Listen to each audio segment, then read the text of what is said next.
Hi, welcome to another edition of Math with Mr. Douglas. Today we are going to be looking at graphing linear equations, but this time focusing on slope.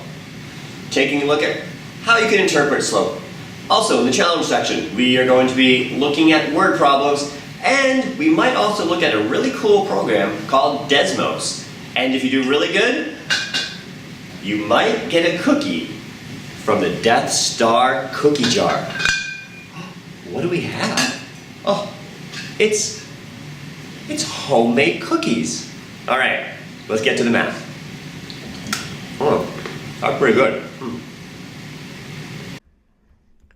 So we're talking about slope, and I love to go snowboarding. So here's my mountain, and there's lots of different mountains that I've gone snowboarding on. There's definitely some different ones. If you're familiar with beautiful British Columbia, the best mountain, of course, is Whistler. But there's also some other ones that are kind of closer to downtown Vancouver. There's Grouse Mountain, and there's another one which I really liked, which was called Cypress. So both really great mountains. And we're talking about slope, so that's kind of the topic right now is slope. And don't forget, slope is designated by the letter M. So we're talking about slope. We're really talking about how steep things are. So if I was going to look at, say, the slope of this Whistler Mountain, so if here is a little guy, and for some reason he's on a snowboard, and he's trying to go up, which is kind of weird, but just work with this right now. And say there's this guy, and he was on a snowboard, and he was also going up. And I say, which slope is steeper? And I think you could obviously see that the Whistler Mountain is a little bit steeper than the Cypress one. So when we're talking about slope, if I saw something that said, this slope is 8, and this slope is, 2, which one has the bigger slope?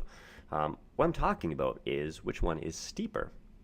And then let's say, at the top, everybody's kind of having fun, and then there's this girl who's maybe she's skiing and that kind of stuff. So she has little skis on, and she has her ski poles and stuff, and she's going down. And again, then she jumps over to the Cypress Mountain, and she's still skiing, which I'm not a huge fan of skiing, but let's say she's skiing.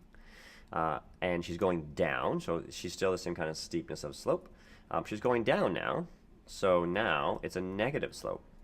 So when we're talking about positive slopes and negative slopes, when you're going up, we're talking about positive slopes. And when you're going down, we're talking about negative slopes. So things to kind of keep in mind for that. And then if two people were going up the exact same mountain, so let's say there's another person here. So say the little girl's like, hey, I want to go up the mountain again. So then they're both going at the same time. So there's the little girl, and apparently she's changed color now, but whatever. And they're both going up. Well, then we would say their slopes are parallel. They're going up the same way. Their slope is the same, so it's parallel, like that. So that's a parallel slope. So whenever the slopes are the same, we say it's parallel. And just for fun, we're going to talk about this later. If slopes are, so maybe we could just go like this. This is actually probably a good thing to write down. So if slopes are parallel, they have the same slope. So the same slope. And if the opposite of parallel, of course, is perpendicular. And we're going to do a whole lesson on this. But since I've talked about it, these are negative reciprocals. Whoa, those are big words. That just happened. So if we had like slope 1, so m equals, let's say, 5. Slope 2, if we're going to be the same, m is 5. Okay, but if you're negative reciprocal, it doesn't mean it's a negative number. It just means it's like the opposite. So let's say your first slope was negative 2/3. Okay, so in kids' terms, so slope 1. Slope 2, if you wanted to be perpendicular to that slope, you would have to flip it and change the sign. So that's the kid version. Flip it and change the sign. So I'm flipping it, 3 over 2, and I'm changing that negative to a positive. So these slopes would be considered perpendicular. So if these m's are like this, that's perpendicular, and these would be considered parallel. Okay, I didn't really want to talk about that, but since it kind of came up, I did. So what we should be talking about is actually using the formula, counting, and using tables to figure out slopes of things. That's really what we want to be doing today. So let's get right into it. If you want to figure out what the slope is, so you want to figure what m is. So remember, we're always working in this. Y equals mx plus b. So we're working on the m right now. So slope is m, and so slope is m, which is rise over run, which is the change in y over the change in x. That got really fancy there, didn't it? Don't worry, it's not that bad. So I'm just going to do a quick little 4x4 grid, right? 2, 3, 4. So 1, 2, 3, 4, 1, 2, 3, 4. And here's some points. And the easiest way to figure out slope, the very, very, very easiest, is going to be just counting. So here's my line. That was my line sound effect. And you're just going to go and count. So we are going to count between these. So the rise over the run. So it rises 1, 1, 2, 3, 4, 5. So it runs 5 and it rows 1. Slope is rise over run. So how much did it rise? 1. How much did it run? 5. Your slope is 1/5. It's a very gentle slope. It's a very easy ski hill if you're going up it, like that. But let's say you had one was like this. Here we go. And we'll make it like that. And let's say vroom, it's going down like this. We're going to go and count this way. So it goes down 1, 2, 3, and it goes across 2. When it goes down 3, we say it goes down, so negative, and again it went across, so that's 2. So what's the rise? It rose -3, which means it goes down, and it ran 2. So that's the slope for the blue line. So a negative slope. Okay, so that's just counting. Easy peasy, no problem. But what if you are not counting? What if they just give you points? So what if they say, tell me what m is? If a line passes through, say 5, 2, and 3, 4. So what's the slope if the line passes through there? Now, I know what maybe some of you are thinking. Why don't you just go and graph it, Mr. Douglas? So like 5, 2 is probably over here, and 3, 4 is going to be probably up here. So why don't you just go and graph it and then just count? Couldn't you just go do that? Well, sure you could. But let's just say we're not going to do that. There's an awesome formula. Yes, it's formula time. So the formula for figuring out slope, and you might have already heard this, it's y2 minus y1 all over x2 minus x1. Well, what does all that mean? Do you mean y squared? No, I mean y2. That's why it's a subscript right now. So what you end up doing, the steps to go and do this is pretty easy. So, step 1. So step 1 is label the points. So label your points. And step 2 is plug in and solve. Plug in and solve. That's it. So I'm going to label my points. It doesn't matter which one you make 1 and which one you make 2. But this is your x. This is the very first x. This is x1. This is your very first y. So I make it y1. And then we have this as being my second x. And this is my second y. Great. I'm going to take these numbers and just plug it into these things right here. So let's just imagine again, we didn't go and graph it, right? And we just did this the equation way, which trust me, you're going to want to do anyways. Now I'm going to do this a little bit slow. I want to make, so I'm actually going to go and put brackets and there is a method to my madness for this, and this all equals m. And I'm going to put the m over 1. See, it forms a proportion. Pretty cool. Let's go plug in the numbers. So this is y2. So what number is y2? 4. What number is y1? 2. And what number is x2? It's 3. And then we have 5. Wow. So the math is crazy in this one, right? 4 minus 2. 2. 3 minus 5. Negative 2. I'm going to simplify that, because we always simplify. So it's negative 1. Our slope is negative 1. Boom. Not too bad. Shall we try another one? Why, yes. Yes, we shall. Because there is a dun, da, da, da, common kid mistake. Actually, there's a few of them. So let's say we had to go and figure out what the slope is between 3, comma, negative 2, and 1, comma, I don't know, 7. Okay. So again, I'm going to go and label my points, because that's what I do. x1, y1, x2, y2. Great. Now, common kid mistake is you don't label your points correctly. I've seen all sorts of things go wrong with kids labeling points. I've seen kids call this x1 and x2.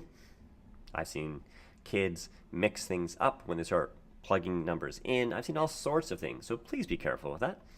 And then we're just going to go and plug things into this equation. All right, we're just going to go and do that. And I'm going to use brackets because my point will demonstrate the second common kid mistake. So let's go back to our blue. This is y2, so that's going to be 7, and y1, which is negative 2. Hopefully your spidey senses are tingling right now, thinking about what the possible common kid mistake would be. So hopefully you've identified that you see this double negative here. And double negatives become a positive, so we know that becomes a positive. But a lot of kids think if this is negative, then that just becomes 7 minus 2. No, it's a double negative now. So 7 plus 2, so we get 9. And 1 minus 3 is going to be negative 2. So our slope is 9 over negative 2. All right, let's get on to some other stuff. So we're also going to be looking at how to use the formula if, let's say, you were given a table. It's the same idea, but we'll go through a couple of things here. So it just might look a little bit different. So if I wanted to know, what's the slope from this table? So here's my table. And so here's my x and y's. So sometimes kids kind of take a little while to kind of figure this out. So if I said, like, this is negative 1 and this is 3, and let's say the table kind of went up like this, and there we go. So our ordered pairs, our pairs are like this. So if I was going to go and write this, negative 1, 3, 0, 5, and 1, 7.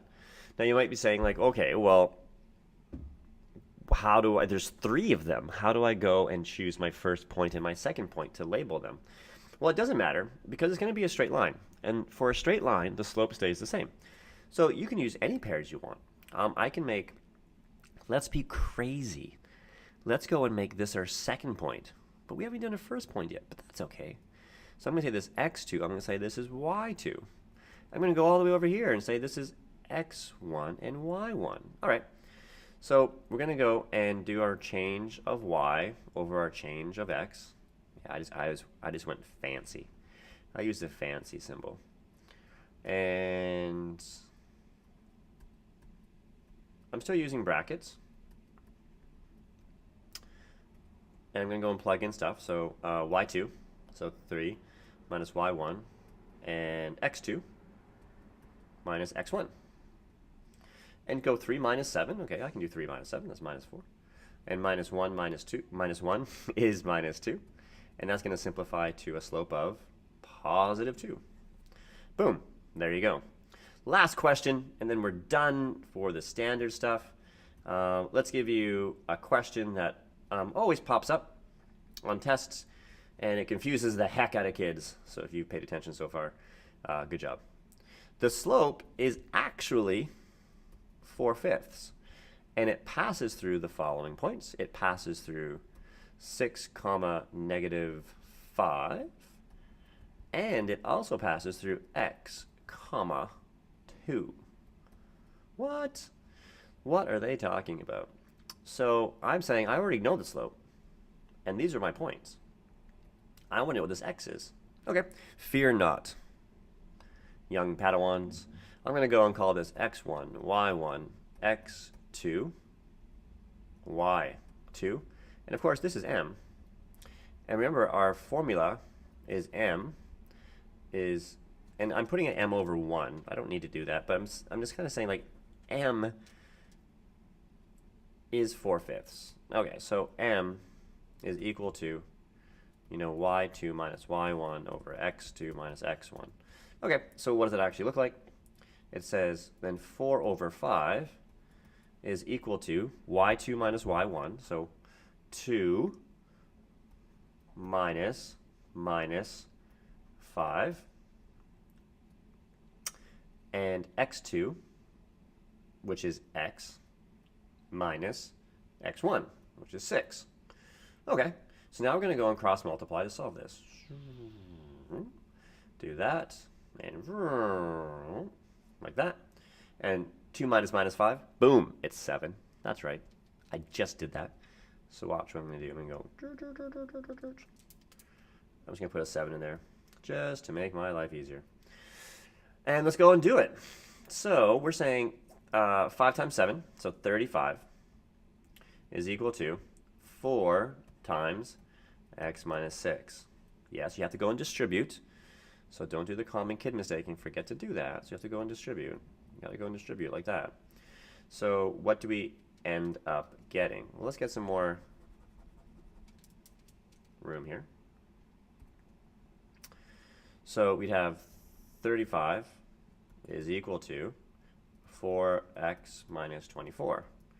All right, I'm going to add 24 to both sides. Add 24. And I would get 59 equals 4x. Divide both sides by 4. And x would be a very, very, very ugly 59 over 4. So this number here would be 59 over 4 if that was the case. And there you go. That might show up on a test from your teacher. You just never know. So that's figuring out slope. All right, so hopefully you have a good understanding of slope and what it means. Now we're going to be taking a look at some word problems and how we can be interpreting some of those as well. Let's get to it. So for challenge, we're taking a look at word problems, and we're going to focus on using slope to solve some word problems. And since it seems to be like a Star Wars sort of theme, we should get some Star Wars characters, shall we?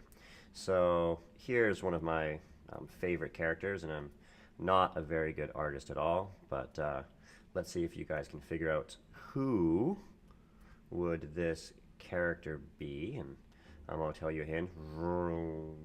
There we go. That was my lightsaber sound effect.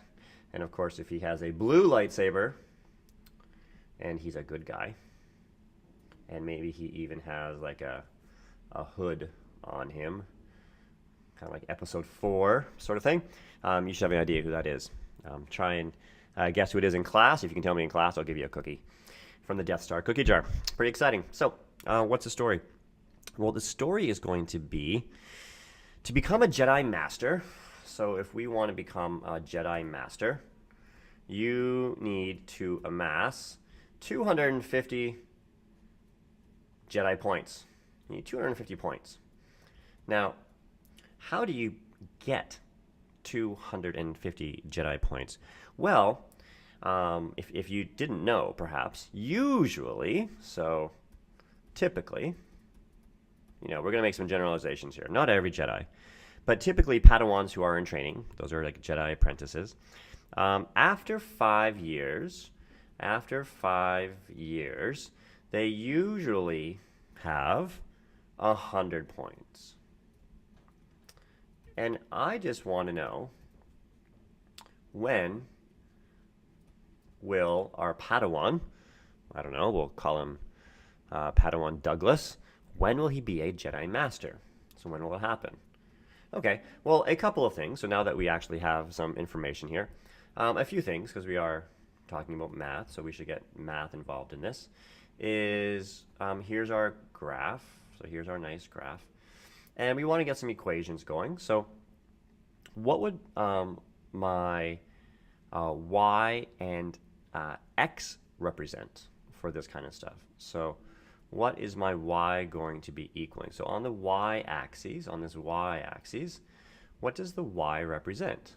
And of course, hopefully you guys get that. It's going to be Jedi points. Jedi points. And then my x, on my x-axis, is going to be time. And we're going to be really specific, of course, and we're going to say my time is going to be in years. Okay, so there we go. That's what we've got going on. And we can draw a line right now. So our very first equation would be y equals 250. So how do you graph y equals 250? Well, you'd go up here on your y-axis and you'd find 250, and you would just draw. That's a horrible straight line. That is a really bad straight line. That is, there we go. Okay, let's get rid of those little things. Let's try and draw a really good straight line. Whoop, that's better. So that represents where we need to get to. So we need our little guys to get to that point. And whoa, what just happened there? Okay, so what was I saying? Y equals 250. So this is the line that we have to get to. So when a Jedi first starts off, so at time zero, how many Jedi points does he have? Absolutely 0. And then what we're going to be doing is we're going to be graphing a line, and these are our years. And we already know after 5 years, he has about 100 Jedi points. So how many years will it take for him to get to that red line? How long does it take? Well, first thing we need to figure out is what our slope would be. So how would we figure out what our slope would be? Well, we're given some really good data points here, and we're given some stuff that we can go and create it. So we have 5 years and we have 100 points. So if we take a look at where that would be, so if this was 1, 2, 3, 4, 5, so maybe, something like there. So 5 years, he has that many points. So we know that this is going to be a linear relationship because we were saying that it's going to be consistent. So we're going to get something that's going to go like this. I missed that spot completely, didn't I? I really did. My apologies. So that's our line, what it's going to kind of look like. There's 0, and there's that one. We're going to say it's linear. And now we can go and figure out what the slope would be. So what's the rise over the run? So what is the rise? So it rises, obviously, 100, and it runs 5. So 100 over 5 would give us our slope, which is going to be 20. There we go. So now we just need to go and make an equation, don't we? And because we know our y-intercept, our b, is going to be 0, that's where it starts, the graph, our equation for Jedi training is simply going to be y equals 20x. Just like that. So what do we really want to know? We want to know, when does it hit this line? So if we had to go and extend these lines, when does it get right there? What does that actually mean? And what that will mean is when he becomes a Jedi from a Padawan. So how do we go and do it? Well, we know that y has to be 250 to get there. So now we can just go and create an equation. And I need a little more room, so I'm just going to go and kind of get rid of this here. So now I just want to say, when do we get to 250 if we're going up at a rate of 20x? So that's really easy algebra to go and solve. I divide by 20 and divide by 20, and 250 divided by 20. What's that going to be giving us? About 12 and a half, something like that. So 12.5 equals x. And that means midway through the 13th year, Padawan Douglas would become a Jedi Master. So, a couple of things. You can go and figure out the slope, and then you just need to go and figure out when basically points will be meeting. And this is how you're using graphs to go and understand word problems. But what would happen if, let's say, you were in a bathtub? So here's your old school bathtub, and the old school bathtubs, there we go. And let's say you're just you're a little bear, and you're in the bathtub. There he goes, and there's his feet. He's just hanging out in the bathtub. And right now there is, I don't know, how many liters would go into an average bathtub? Let's say there's 50 liters. So the bear is in 50 liters of, so he's in 50 liters. Is that a lot or a little? I'm not too sure how many liters go into a bathtub. Anyways, there's 50 liters in there. And we know that when it's time to get out of the bathtub, we know that the water drains at 1.5 liters per minute. And I want to know how many minutes till the water's gone. Till the water's gone.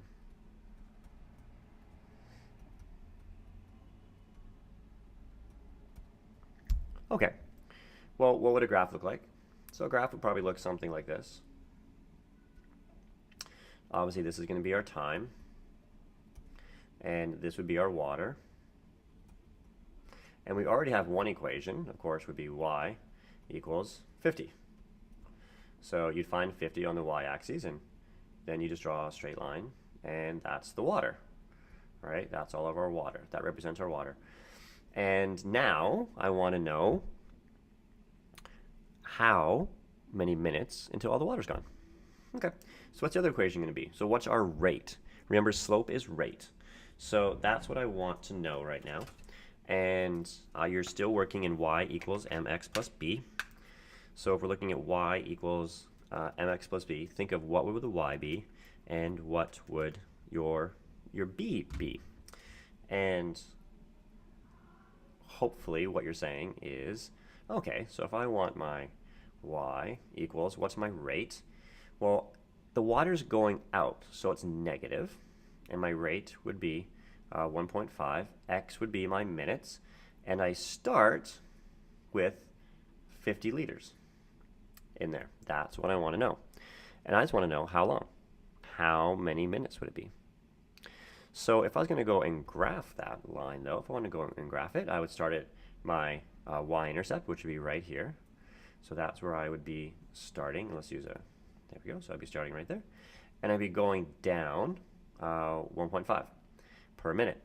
Now, this might be easier to write actually as negative 3 over 2x plus 50, because when you're doing slope, this means it goes down 3 and it runs 2. Down 3, runs 2.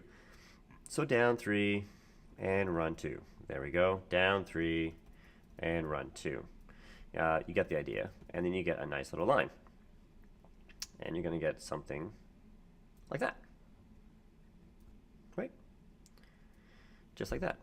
And remember, I'm going to ask you guys a couple of things. Number one, what does this part represent? Like, what is it in real life? Don't tell me the number. What is it? Well, if you pause the video and just think about it a little bit, it's when the little bear has no more water in the bathtub. All the water is gone. And I want to know, of course, the question was, when is this time? So what is our y value going to be? Our y value is going to be 0. So I want to know, when is there no more water if we have this rate and we already have this? That's what I want to know.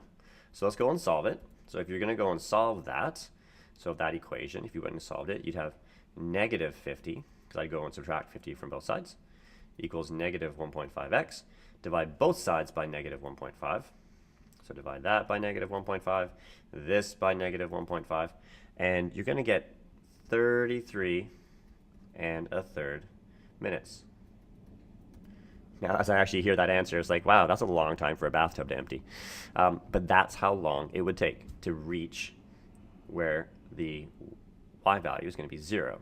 So right here, this represents 33 and a third, and that's when there's no more water in the bathtub. I mean, you could go and just calculate this right now. That'd be kind of exciting. So real world applications for math. There you go. Hopefully that helped you use graphs and the slope-intercept form and linear equations to solve some word problems. All right, thanks for sticking around. Hopefully you learned a little bit about linear equations and slope. Yeah, grab a cookie, go watch a Star Wars movie. Have a great day. Till next time.